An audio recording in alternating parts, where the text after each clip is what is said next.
Hello friends. तो last video के अंदर हमने series and parallel combination of cells पढ़ा था।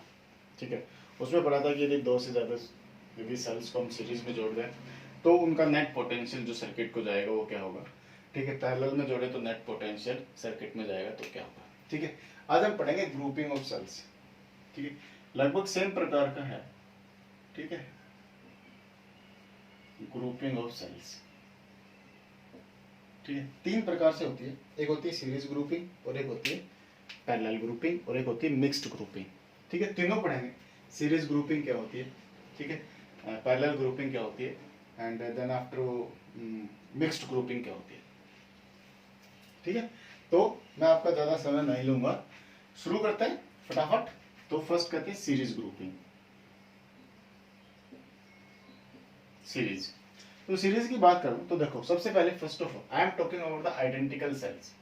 मैंने आइडेंटिकल सारी की सारी सेल्स कैसी ली हैं, आइडेंटिकल ली है। आइडेंटिकल का मतलब क्या हो गया सबका ईएमएफ ई है और सबका इंटरनल रेजिस्टेंस आर है। ठीक है, सबका ईएमएफ कितना है, E is the EMF of all cells. ठीक है, ऑल इंडिविजुअल सेल्स। ठीक है, not all, all has E and R is their internal resistance of individual cell.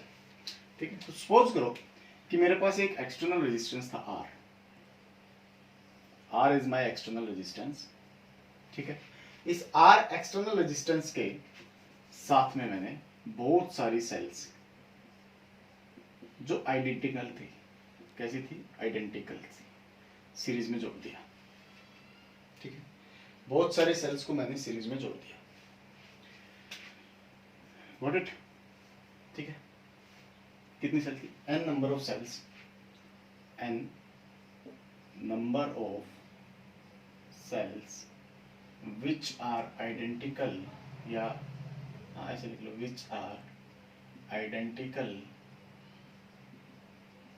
are connected in series, are connected in series. ठीक है, we have to calculate the current I निकालना है। तो I का formula क्या होता है, first of all तो हमें I का फॉर्मूला होना चाहिए। तो I का फॉर्मूला होता है I is equal to net EMF divided by net resistance. This is the formula. You have to calculate the I. But उसके लिए मुझे क्या पता होना चाहिए, मुझे net EMF कितना मिल रहा है सर्किट को ये पता होना चाहिए। मुझे net इंटरनल रेजिस्टेंस कितना ये पता होना चाहिए। हालांकि एक्सटर्नल रेजिस्टेंस तो अपने पास आ रही है। Is that clear to everyone?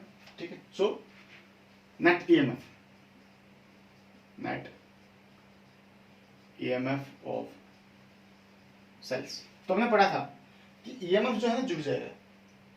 Net EMF कितना आएगा, E1 plus E2 plus up to EN तक।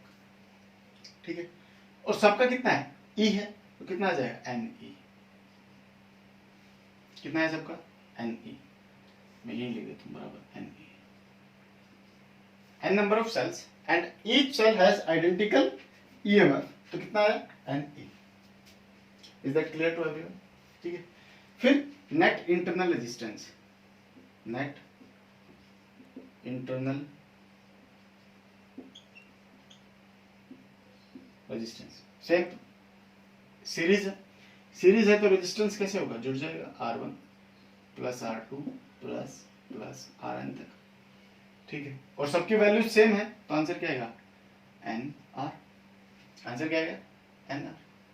एक्सटर्नल रेजिस्टेंस कितना है,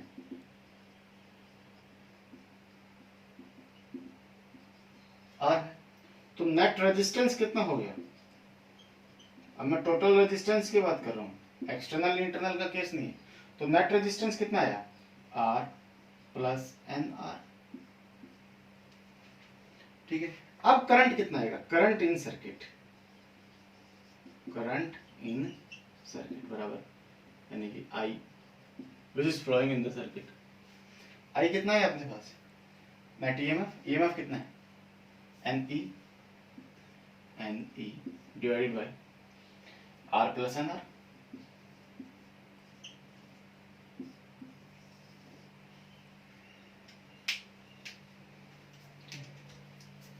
पर कुछ नहीं है, बेसिक कंसेप्ट याद होना चाहिए। मतलब मुझे क्या पता होना चाहिए कि इसको जोड़ोगे कैसे, ठीक है। पर देखो सिंपल सा कैसे है कि इन सबका ई, ये भी ई, ये भी ई, ये भी ई, ये भी ई, ये भी ई है, ठीक है। सबको जोड़ देंगे, 5 है तो कितना है 5 ई, 10 है तो कितना है 10 ई, n है n भी है तो कितना है n ही है, n ही आ गया। Similarly each has r r r r r तो कितना आएगा n r, n r आ गया, n ही आ गया, ठीक है। फॉर्मूला के अंदर पुट किया, आंसर आ गया, ठीक है। Remind this formula, keep it in mind, ठीक है, कि करंट का फॉर्मूला पता नहीं होगा तो सॉल्व नहीं होगा, ठीक है। तो हमें करंट का फॉर्मूला पता होना चाहिए, this is the basic concept, ठीक है। पैरेलल की बात करते हैं, पैरेलल की बात करें तो पैरेलल क्या कहता है, देखो पैरेलल में क्या किया कि मैंने इन सेल्स को इस एक्सटर्नल रेजिस्टेंस के पैरेलल में जोड़ा, सबको, ठीक है, पैरेलल में जोड़ा, एक सेल, ठीक है, दूसरी सेल, ठीक है, और इस प्रकार की बहुत सारी सेल्स को हमने पैरेलल में जोड़ दिया,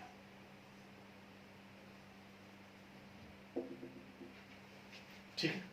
सारी की सारी सेल्स आइडेंटिकल हैं, E E E, it has R R R, but है कितनी, n नंबर ऑफ सेल्स, क्या लिखेंगे हम, पैरेलल,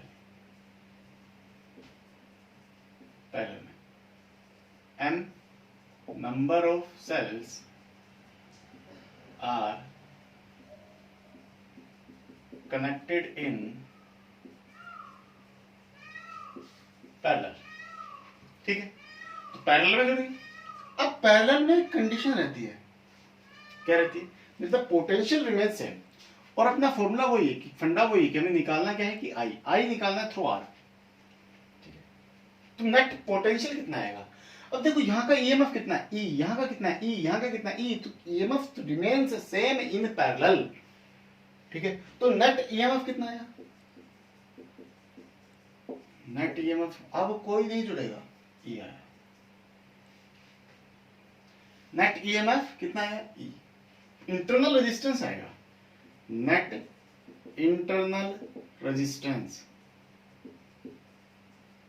वो निकाले तो वो कितना आएगा, देखो उल्टा करके जोड़ते हैं, 1/r plus 1/r plus 1/r, और कितना ही 1 2 अप टू m तक, तो आंसर एलसीएम सारे बराबर हैं तो ये r एलसीएम आया, ऊपर कितना है 1 + 2 + 3 + 4, 1 + 2 + 3 तो ऊपर m, m बार 1 को जोड़ना है तो आंसर कितना आएगा 1 आएगा, m आएगा, m/r, ठीक है। This is my 1/rp, this is my 1/rp, so what is the value of rp, rp is equal to r divided by m, this is our net internal resistance, ठीक है। External resistance कितना है,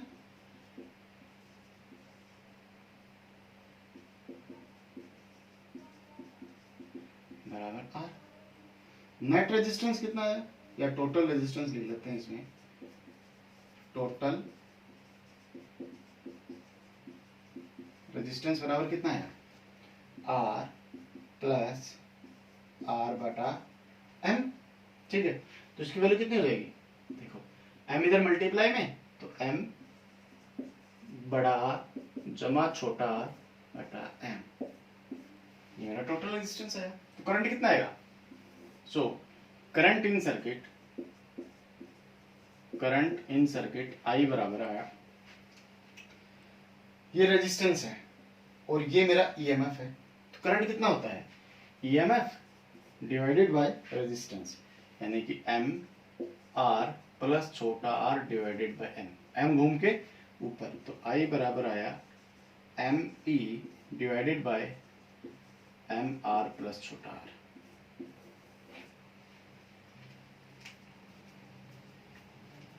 ठीक है। This is the value of current in the parallel circuit,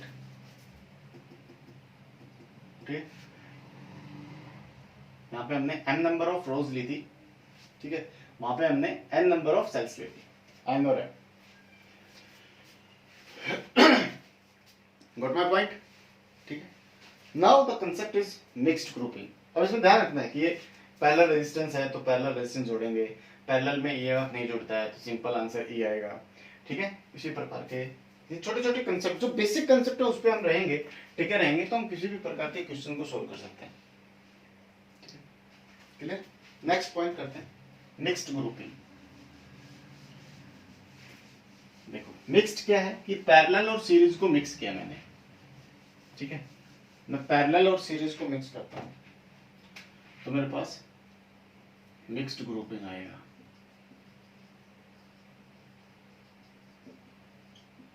mixed grouping मैंने क्या किया, देखो I have connected n number of cells in a row. ठीक है, and these type of m number of cells are connected in parallel.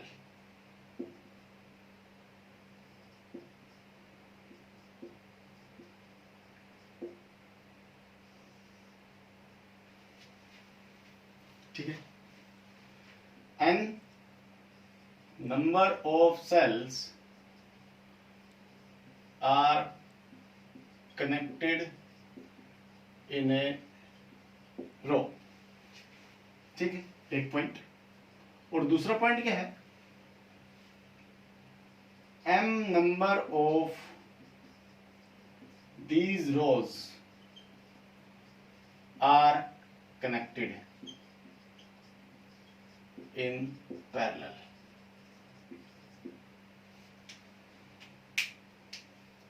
ठीक है, मतलब यहां पे कितनी सेल है एक रो के अंदर, n, और इस प्रकार की रोज कितनी है, m। ठीक है, मैट्रिक्स वाला केस है, m into n। Number of rows are m। ठीक है, number of elements in a row n। ठीक है, number of rows, total number of rows are m and number of elements in a row is n। Got my point? And so we have to calculate the I through external resistance R। निकालते हैं। देखो क्या करना है, सबसे पहले तो एक रो का निकालते हैं। ठीक है, तो क्या निकालें, net EMF of a row, EMF of a row. एक रो का ईएमएफ कितना है, तो कितना है भाई, E1 जमा E2 जमा करके En तक निकाला तो आंसर आया Ne। ठीक है, और नेट ईएमएफ कितना आएगा, नेट ईएमएफ। अब देखो वही बात आ गई, एक रो का ईएमएफ कितना है, Ne है। ठीक है, सबका कितना है, इंडिविजुअली सबका कितना है, Ne। तो पैरेलल में चेंज होगा नहीं, पैरेलल में तो चेंज नहीं होगा ना। इसका भी Ne है, इसका भी Ne है, इसका भी Ne है। यदि सबका Ne है तो पैरेलल में ना वो जुड़ेगा ना घटेगा। तो नेट ईएमएफ कितना रहने वाला है, N इंटू E। ये मेरा नेट ईएमएफ रहने वाला है। ठीक है, इंटरनल रेजिस्टेंस जोड़ते हैं, तो internal resistance of a row, internal resistance of a row कितना आया, R1 जमा R2 जमा अप टू जमा Rn बराबर आया NR। ठीक है, क्लियर है, NR एक का आया। ठीक है, m नंबर ऑफ सेल्स है तो कैसे आएगा, टोटल रेजिस्टेंस कितना है, टोटल या नेट इंटरनल रेजिस्टेंस लिख लेते हैं, नेट इंटरनल रेजिस्टेंस कितना है अपने पास, A1/NR जमा 1/NR जमा 1/NR m तक। ठीक है, तो इसकी वैल्यू कितनी आएगी, 1/RP इज इक्वल टू आएगा m/NR। ठीक है, तो RP कितना हो जाएगा, RP बराबर हो गया NR अपॉन में M, NR अपॉन में M। ठीक है, एक्सटर्नल रेजिस्टेंस कितना है अपने पास, एक्सटर्नल रेजिस्टेंस R है। ठीक है, तो टोटल कितना हुआ,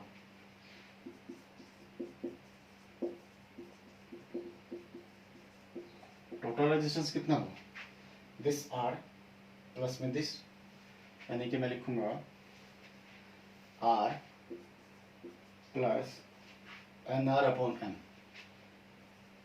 NR अपॉन M। ठीक है, दोनों को जोड़ देते हैं। ठीक है, जोड़े तो एम आर ऊपर आएगा, मल्टीप्लाई हो जाएगा, क्या आंसर आया, बराबर आया m R plus n r बटा में एम। ठीक, अभी करंट निकालते हैं। ये रेजिस्टेंस आ गया और ये अपने पास ईएमएफ आ गया। ईएमएफ और रेजिस्टेंस आने के बाद में करंट का फॉर्मूला क्या होता है, ईएमएफ डिवाइडेड बाय रेजिस्टेंस। तो करंट कितना आया, करंट बराबर आया ईएमएफ यानी कि n E divided by m R, m बड़ा आर प्लस एन छोटा r divided by m. Clear है? एम घूम करके ऊपर तो एम एन ई हो जाएगा। तो करंट आई बराबर आया, एम ऊपर चला गया, n m E divided by m R, m into बड़ा आर जमा एन इंटू छोटा आर। एम इंटू बड़ा आर जमा एन इंटू छोटा आर। ठीक है, अब इस चीज में ध्यान क्या रखना है कि एक रो का निकालेंगे पहले, सिंगल रो का, देन टोटल निकालेंगे। इसी प्रकार इंटरनल रेजिस्टेंस पहले एक रो का निकालेंगे, फिर टोटल निकालेंगे, फिर टोटल रेजिस्टेंस निकालेंगे एक्सटर्नल रेजिस्टेंस के साथ में। ठीक है, and then after we calculate current. ठीक है, एक बार नहीं दो बार जब इसको देखोगे, इसको करके देखोगे तो समझ आएगा कि एक्चुअल में हमने किया क्या है। ठीक है, कुछ नहीं करना, फर्स्ट ऑफ ऑल एक रो का रेजिस्टेंस निकालना है, एक रो का ईएमएफ निकालना, या ईएमएफ निकालें तो पहले क्या करेंगे, इस रो का ईएमएफ निकालेंगे, इस रो का ईएमएफ निकाला हमने, फिर एन नंबर ऑफ सेल्स का ईएमएफ, सारी आइडेंटिकल रोज हैं तो सेम रहने वाला है, नो चेंज रहेगा। इसी प्रकार रेजिस्टेंस, एक का रेजिस्टेंस निकालेंगे एक रो का, फिर इस प्रकार की एन नंबर ऑफ रोज के अंदर कितना रेजिस्टेंस हो सकता है वो निकाल लेंगे, फिर उसको एक्सटर्नल रेजिस्टेंस के साथ में जोड़ देंगे और टोटल रेजिस्टेंस आ जाएगा। ठीक है, इस प्रकार से करेंगे, एक एक स्टेप को आराम से करेंगे। यदि किसी स्टेप को हम मिस करने की कोशिश करेंगे तो हमें प्रॉब्लम आएगी, यदि स्टेप वाइज चलेंगे तो उसमें कोई प्रॉब्लम नहीं आएगी। ठीक है, इसी में होती है मैक्सिमम पावर ट्रांसफर थ्योरम। ठीक है, मैक्सिमम पावर ट्रांसफर थ्योरम। ठीक है, ये क्या कहती है, ये कहती है when the external resistance is equal to the internal resistance. ठीक है, the maximum current is drawn through the circuit, या maximum power can be drawn through the circuit. ठीक है, केवल लिख लेंगे। ठीक है, MPTT maximum power transfer theorem क्या कहती है कि when the external resistance is equal to the internal resistance, external resistance is equal to the internal resistance of a cell, then the maximum current can be drawn through the circuit. Then the maximum current can be drawn through the circuit. ठीक है, बाकी इसके बारे में detail में हम बाद में पढ़ेंगे, जब हायर क्लासेस में पढ़ेंगे तो उसके बारे में अच्छे से पढ़ेंगे। ठीक है, got it, okay fine. So मिलते हैं फिर। ठीक है, कल मिलते हैं नेक्स्ट वीडियो में। Okay bye, tata, see you.